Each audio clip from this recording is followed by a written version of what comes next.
Hello there, my name is Stacy Schroeder. I'm so proud to be your IMS Regional Director, and I have the extreme pleasure of being here with Ann Tardy and Alicia Pelkowski. Ann Tardy is one of our amazing IMS educators who will be leading a program in this year's custom series on Thursday, April 25th from 1 to 4 p.m. Eastern Time. Alicia is the Vice President of Customer Service at Erie Insurance, and I really hope you enjoy their conversation today. Thank you, Stacy, for that introduction. And Ann, thank you for being with us here today. Very excited to learn a little bit more about the session that we're going to have. And the session is actually called Managing versus Leading. The difference is the key to your success. So it's a lot of using those verbs interchangeably, and maybe you could explain a little bit about that and why it's so important. Great. Well, thank you for asking that. And again, thank you for having me as part of the series here. Yeah, those words get conflated, don't they? We just merge managing and leading. And when we have this session together, we are going to dissect them, because that's the only way we can get really great at them. So the way I look at this is we manage the expectations around a role and around people, and we have the opportunity to lead the people in the role.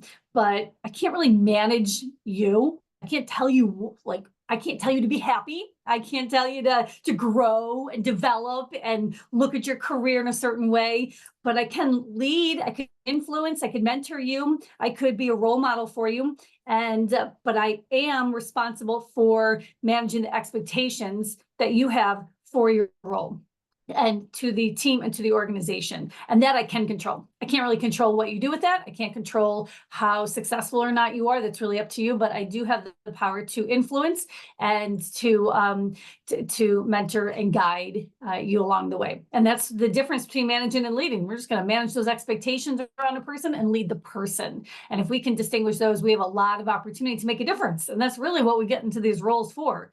In addition to, yes, I know there's money involved and there's cachet to have a title. I got that, but I do believe there's many ways to make money in the world, and we choose these roles because we have a platform to make that difference with others. So we have to get back to that. Yes, no, that's a great distinction. Thank you. So my next question, at Erie Insurance, we as leaders are sometimes in the middle.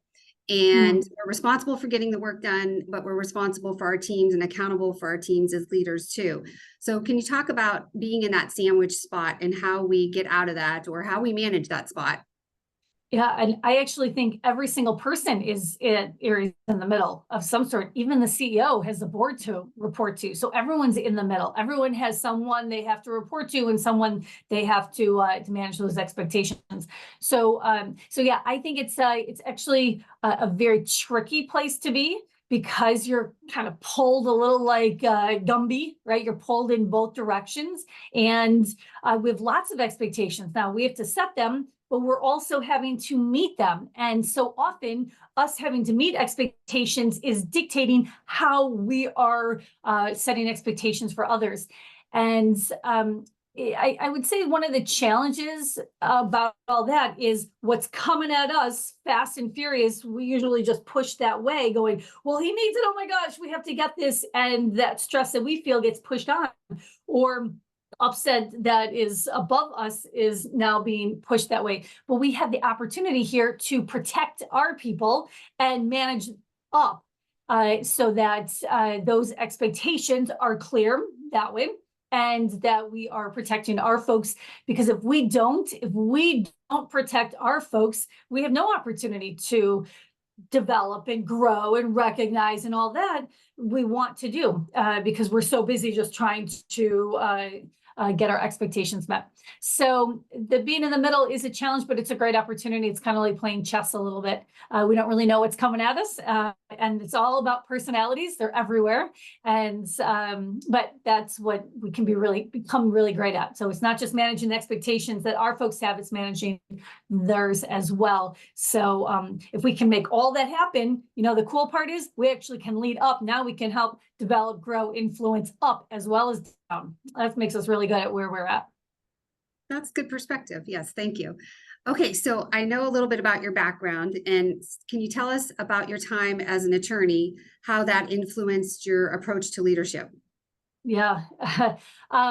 So lawyers sell time for money, and that's what we did. I mean, we literally sold time and some expertise, but that's all we did. We sold time for money. There's zero time in there to develop, grow, recognize, talk about career paths. We didn't do that. I was in Silicon Valley as a lawyer. It when the dot-com boom was happening. That's where I was.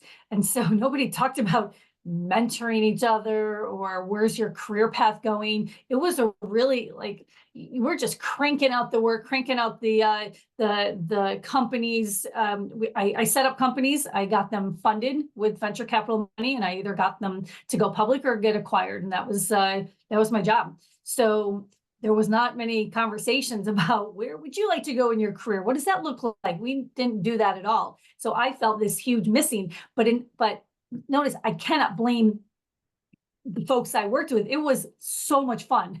So I'm not blaming them. I just didn't have the awareness to ask better questions, to create those conversations, to get the mentoring, the development, the recognition. I didn't have the skills to ask those kind of questions. I was meeting expectations all the time. And yet then when it came to me to opportunities came to me to change jobs, I just made these decisions on my own. I didn't actually think that I could reach out to my amazing boss. She was amazing, but I didn't think I could ask her questions about what should I do about my career? How did you choose this? How did you become a managing partner? I didn't ask any of those questions. I just thought I had to do it all on my own. So I definitely felt the missing. And looking back, I had a great boss, a great place to work. I just didn't take advantage of it.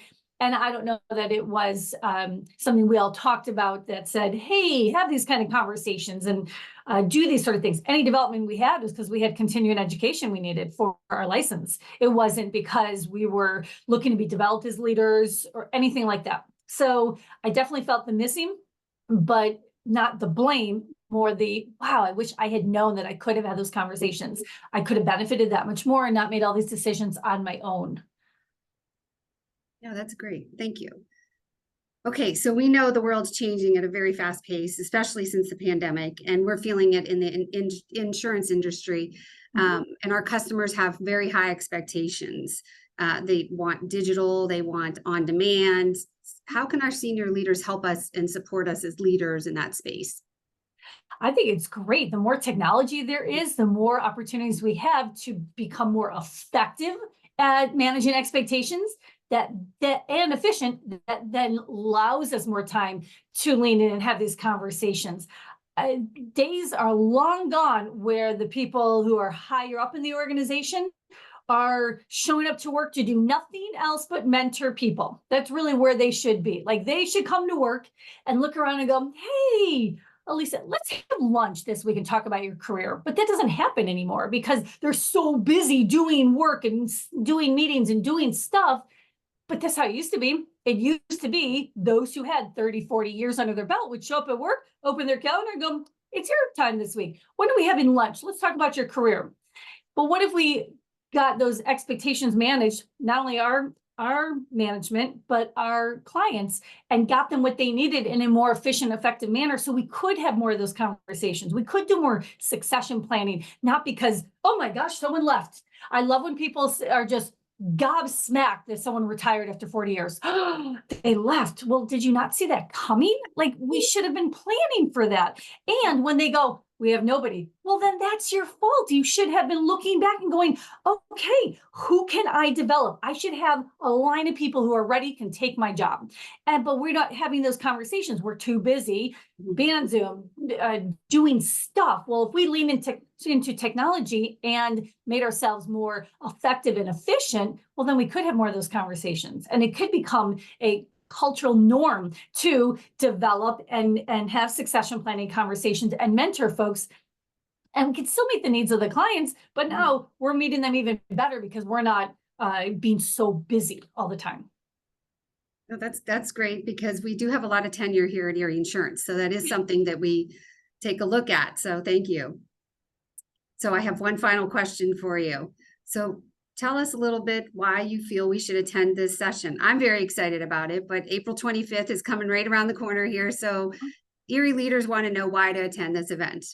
Okay, because your leaders are probably, and I'm saying this without meeting all your leaders, probably more like managers, and they probably got this job because they were promoted to the next place, and most likely took it without a ton of preparation ahead of time, and they want to make a difference. That's why we take these jobs, and yet I am surmising that they are super, super busy managing those expectations and not doing as much of the mentoring of people, which makes us great leaders. And so if we can pause for a moment and figure out how to do the managing more effectively and incorporate the leading, then we can love our jobs again and be better at this role that we have in the middle. But, you know, we talk so much about, oh, we should recognize people and we should develop them and we should have empathy. And yet, if we're so busy answering emails and showing up